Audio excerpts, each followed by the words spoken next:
Hello जी। आज के दूसरे वीडियो में हम बात कर लेते हैं नुवामा वेल्थ मैनेजमेंट के बारे में। नाम से ही पता चल रहा है कि वेल्थ मैनेजमेंट के बिजनेस में है। तो किस लोगों को कैटर करेंगे? जिनके पास ऑलरेडी वेल्थ होगा, पैसा होगा, उन्हीं लोगों को तो कैटर करोगे आप। आपको वेल्थ मैनेज करने के लिए पहले वेल्थ तो बनाना पड़ेगा ना। तो मतलब एकदम एचएनआईस और अल्ट्रा एचएनआईस को कैटर करता है, मतलब एकदम अमीर लोगों को कैटर करता है, जिनकी नेटवर्थ 4 करोड़ से ऊपर वाली है। मेनली उन लोगों को ही फोकस करते हैं, उन लोगों के ऊपर ही फोकस करते हैं। हाँ, एक इनका एक छोटा सा डिवीजन है जिसमें ये लोग एफ्लुएंट क्लास, मतलब जिन लोगों की इनकम 20 लाख रुपए से ज्यादा है, उन पे भी फोकस करते हैं। बट हाँ, मेन अभी भी इनका फोकस वही है कि एचएनआईस और अल्ट्रा एचएनआईस के ऊपर हम ज्यादा फोकस करें।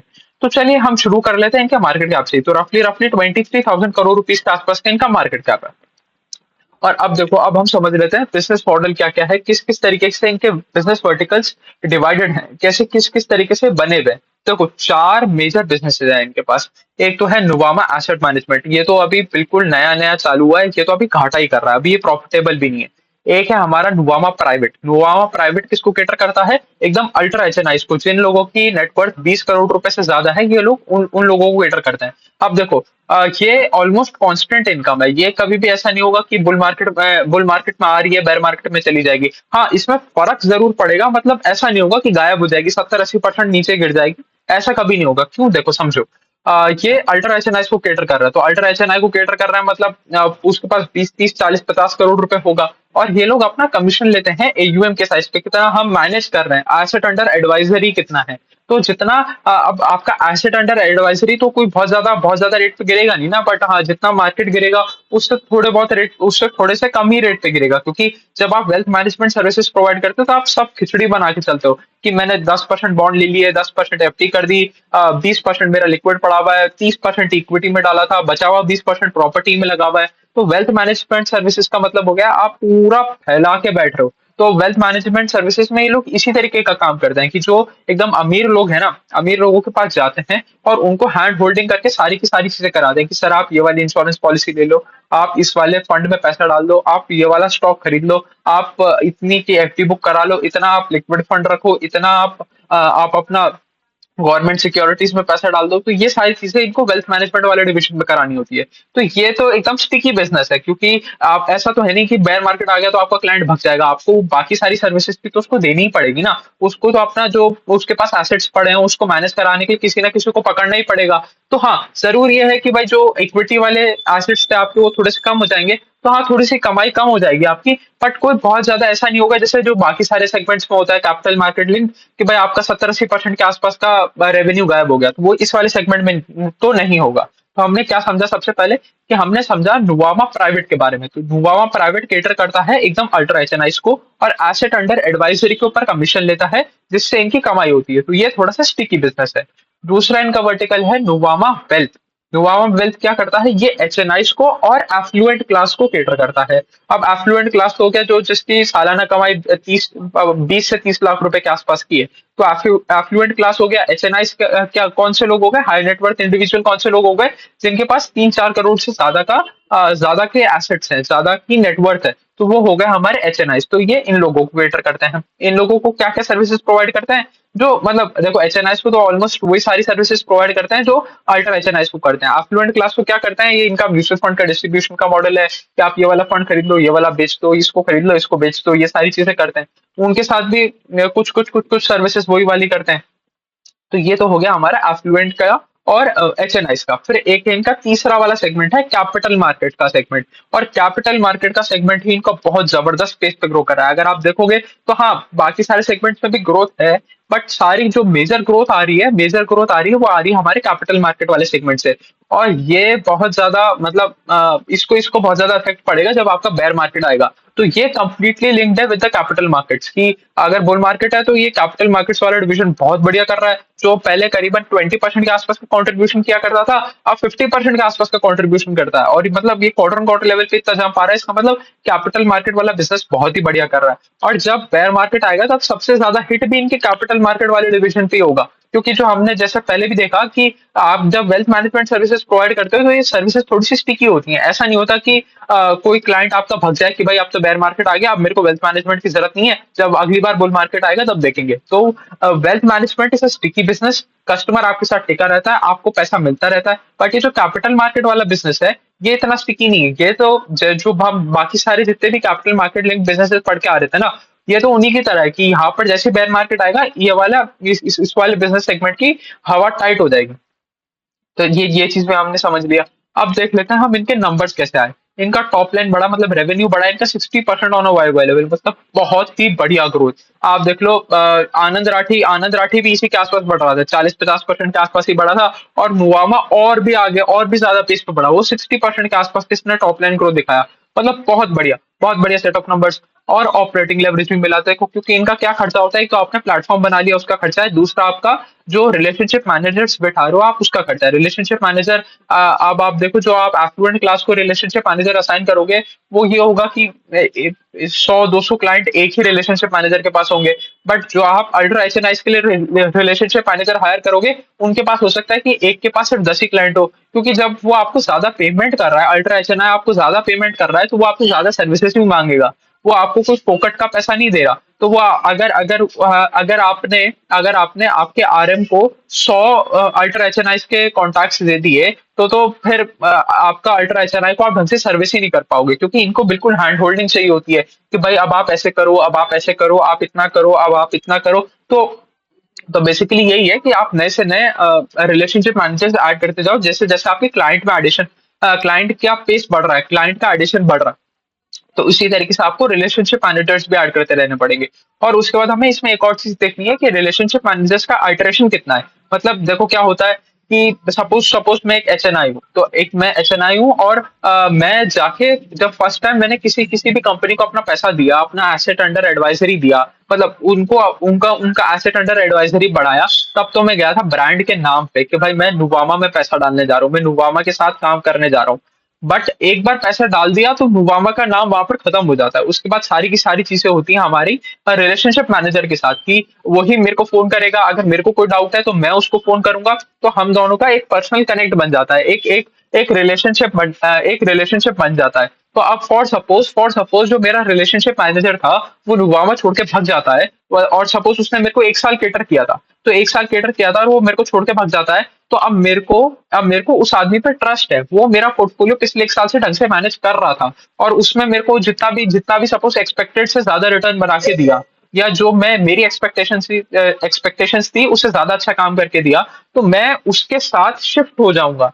अगर वो सपोज उसने उसने खुद का एक अपना वेल्थ मैनेजमेंट का डिविजन खोल लिया, तो मैं उसके साथ चला जाऊंगा, नुवामा को छोड़ दूंगा। तो नुवामा का ब्रांड नेम तब तक ही काम आता है जब तक आप फर्स्ट टाइम एंटर कर रहे हो। अगर आपका आरएम छोड़ के भाग जाएगा, तो हो सकता है आप कुछ कुछ क्लाइंट भी तोड़ के ले जाए। तो आपको ये देखना पड़ेगा कि आप आरएम का एडिशन रेट कितना है और आरएम का अल्टरेशन रेट कितना है। देखो एडिशन रेट से तो पता चलेगा कि आपके पास नया नया क्लाइंट आ रहा है, इसकी वजह से आप नए नए आरएम ऐड कर रहे हो। दूसरी चीज, आरएम के अल्टरेशन रेट से पता चलेगा कहीं ऐसा तो नहीं है कि आपका आरएम्स आपके क्लाइंट तोड़ तोड़ के लेके जा रहे हैं, तो यहाँ पर वो वाली सिचुएशन तो है नहीं।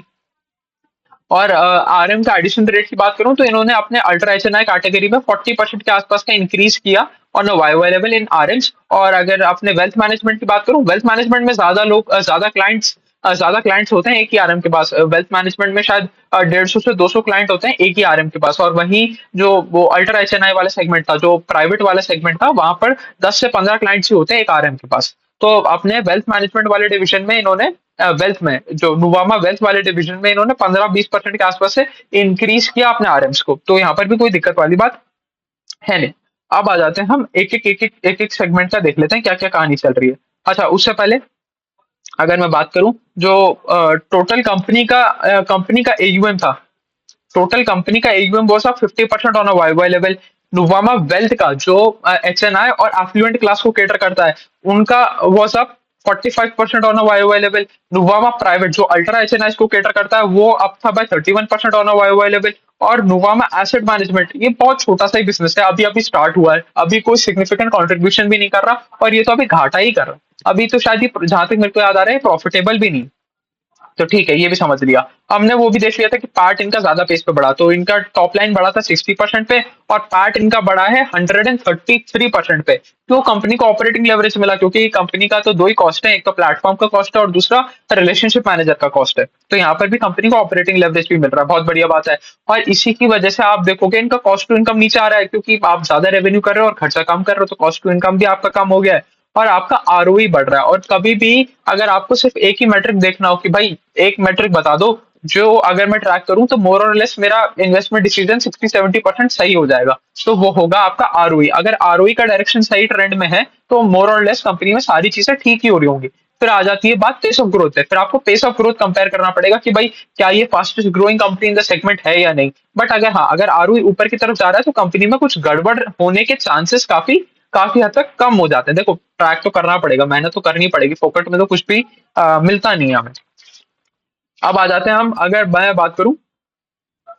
बात करूं नुवामा वेल्थ वाले डिवीजन की, जो एचएनआईस और एफ्लुएंट क्लास को केटर करता है, उनका revenue was up 23% on Y level. और उस वाले डिवीजन में इन्होंने 130 आरएम्स ऐड कर लिए। जैसे मैंने आपको बताया था कि 40% के आसपास का इन्होंने आरएम एडिशन किया अपने वेल्थ वाले डिवीजन में। उसका AUM was up 45% on Y level. Nuvama private में इन्होंने इनके revenue were up 11% on Y Y level and इन्होंने 15% आरएम का एडिशन कर लिया। तो मतलब दोनों डिवीजन में अच्छी ग्रोथ आ रही है, तभी हमें देखने को मिल रहा है कि ओवरऑल लेवल पे हमें 60% के आसपास का ग्रोथ देखने को मिल रहा है। और अगर मैं बात करूं अगर अगर मैं बात करूं जो कैपिटल का जो सबसे मेन डिवीजन जो चल रहा है, जो सबसे ज्यादा ग्रोथ लेके आए, क्योंकि आप देखो ना वेल्थ वाले डिवीजन में हमें ग्रोथ देखने को मिला 45% के आसपास का। और इस वाले सॉरी वेल्थ वाले डिवीजन में हमें रेवेन्यू ग्रोथ देखने को मिला 23% के आसपास का, एयूएम ग्रोथ देखने को मिला 45% के आसपास का। अगर मैं प्राइवेट वाले की बात करूं तो नुवामा प्राइवेट में हमें रेवेन्यू ग्रोथ देखने को मिला 11% के आसपास का।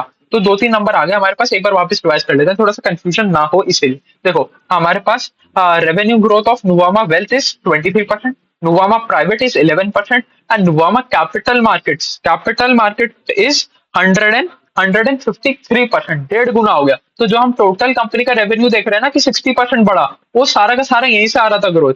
जो बाकी हमारे जो दोनों डिवीजन है वो एक 23% से बढ़ा था, एक 11% से बढ़ा था, वहां पर कुछ खास ग्रोथ नहीं था। बट ये कैपिटल मार्केट वाला डिवीजन इतना तेजी से भगा कि ओवरऑल कंपनी के ग्रोथ नंबर्स को बहुत ऊपर ले गया। तो ओवरऑल कंपनी ने इसीलिए 60% के आसपास का ग्रोथ रिपोर्ट किया। और अगर इसकी मैं प्रॉफिटेबिलिटी की बात करूं, इनका रेवेन्यू जो कैपिटल मार्केट वाला डिवीजन है उसका रेवेन्यू बढ़ा बाय 150% और इनका पैट बढ़ा बाय 500%, मतलब 5 गुना हो गया PAT on a Y Y level. मतलब बहुत ही जबरदस्त लेवल ऑफ ग्रोथ, मतलब बहुत ही बढ़िया। अब फाइनली आ जाते हैं हम रेवेन्यू सेगमेंटेशन समझ लेते हैं कि हमने ये 3-4 डिवीजन समझ लिए। अब इनमें से कौन सा सेगमेंट कितना कितना कंट्रीब्यूट करता है। अगर मैं बात करूं 50% आता है हमारा कैपिटल मार्केट वाले बिजनेस में से, जो अगर आप पहले के टाइम में देखोगे तो 15-20% के आसपास का ही कंट्रीब्यूशन करता था। बट इतना गजब का ग्रोथ आया कि अभी 50% कंट्रीब्यूट कर रहा है। अगर इनका 80 करोड़ का रेवेन्यू है, जहां तक मेरे को याद आ रहा है इनका टोटल रेवेन्यू शायद 80 करोड़ रुपए के आसपास का है। 80 करोड़ में से 40 करोड़ तो सिर्फ कैपिटल मार्केट वाले डिवीजन ही लिया है। 47% आता है हमारा वेल्थ मैनेजमेंट वाले डिवीजन में से, और रिमेनिंग 3% आता है हमारा एसेट मैनेजमेंट वाले बिजनेस से। एसेट मैनेजमेंट वाला बिजनेस बहुत छोटा है, नया है, अभी तो शायद प्रॉफिट भी नहीं कर रहा है। बट हाँ ठीक है, आगे चल के बड़ा बनेगा, वही चीज तो हमें ट्रैक करनी है। आपको बनी बनाई पकी पकाई कंपनी मिलेगी तो उसमें आपको ग्रोथ नंबर्स भी नहीं देखने को मिलेंगे। जो कंपनी स्टार्ट कर रहा है, नए नए डिविजन खोल रहा है, आपको वहीं पर तो ग्रोथ देखने को मिलेगा। तो चलिए, यही थी कहानी नुवामा वेल्थ मैनेजमेंट की। बहुत ही बढ़िया रिजल्ट कंपनी का, मतलब 60% का टॉप लाइन का ग्रोथ तो बहुत बेहतरीन चीज है। और उसके ऊपर आप ऑपरेटिंग लेवरेज लेके आए हो तो आप 133% पे आपने पैट का ग्रोथ कर दिया, मतलब बहुत ही बढ़िया। बट कहानी वही है, जो इनका सबसे तेजी से बढ़ने वाला सेगमेंट है वो है कैपिटल मार्केट वाला segment, and that is linked with capital markets. नाम से ही पता चल रहा है कैपिटल मार्केट से तो लिंक्ड होगा ही होगा। हाँ, आप ये जरूर कह सकते हो कि जो इनका वेल्थ वाला है और प्राइवेट वाला है, Nuvama private and Nuvama wealth, वो जरूर थोड़े से बचे रह जाएंगे इन द बेयर मार्केट, क्योंकि उनमें थोड़ी कंसिस्टेंट इनकम आती रहेगी, क्योंकि वो एसेट अंडर एडवाइजरी के ऊपर इनकम ले रहे हैं। तो जब आप वेल्थ मैनेजमेंट सर्विसेज प्रोवाइड करते हो ना, तो उस टाइम आपका कस्टमर भाग के नहीं जाता, क्योंकि अब आप चाहे बुल मार्केट हो चाहे बेयर मार्केट हो, आपको वेल्थ मैनेजमेंट सर्विसेज तो चाहिए। बट हाँ, जो ये ग्रोथ आई है वो आई कैपिटल मार्केट्स में, तो कैपिटल मार्केट वाले सेगमेंट की तो बेयर मार्केट में हालत टाइट हो ही जाएगी। तो इसीलिए हमें इस कंपनी को भी बहुत ध्यान से ट्रैक करना है। देखो सब में कहानी में वही बोल रहा हूँ, जितनी भी हमने कैपिटल मार्केट लिंक बिजनेसेस पढ़े, हमने वही चीज देखी है। देखो जब तक पैसा बन रहा है तब तक पैसा बनाना चाहिए, उसमें देखो पैसा बनाना कभी भी गलत नहीं होता। तो अगर हमें बस बात यही रखनी है कि ट्रैक ध्यान से करते रहना। हमने ऐसा मतलब लेजी नहीं बन जाना कि भाई ये तो मेरा 10 साल की स्टोरी है, अब मैं उठा के एंजल वन को देखूंगा 10 साल बाद, अब मैं उठा के देखूंगा नुवामा को 10 साल बाद। हाँ, ऑब्वियस सी बात है कि आज के लेवल से तो वो ऊपर ही मिलेंगे आपको, बट हाँ, जो बीच में वॉलेटिलिटी आएगी ना वो बहुत जबरदस्त आएगी, क्योंकि बेयर मार्केट में इन सब की हालत टाइट हो जाएगी, इन सबको कोई वैल्यूएशन नहीं मिलेगा, इन सब के पी रेशो बहुत ज्यादा कॉन्ट्रैक्ट हो जाएंगे, इन सब की बैंड बजी पड़ी होगी। और बुल मार्केट में यही सारे स्टॉक्स ऐसे दौड़ेंगे जैसे इनसे अच्छी कोई कंपनी ही नहीं है। तो यही थी कहानी नुवामा वेल्थ की। अभी के लिए इतना ही रखना है। Thank you.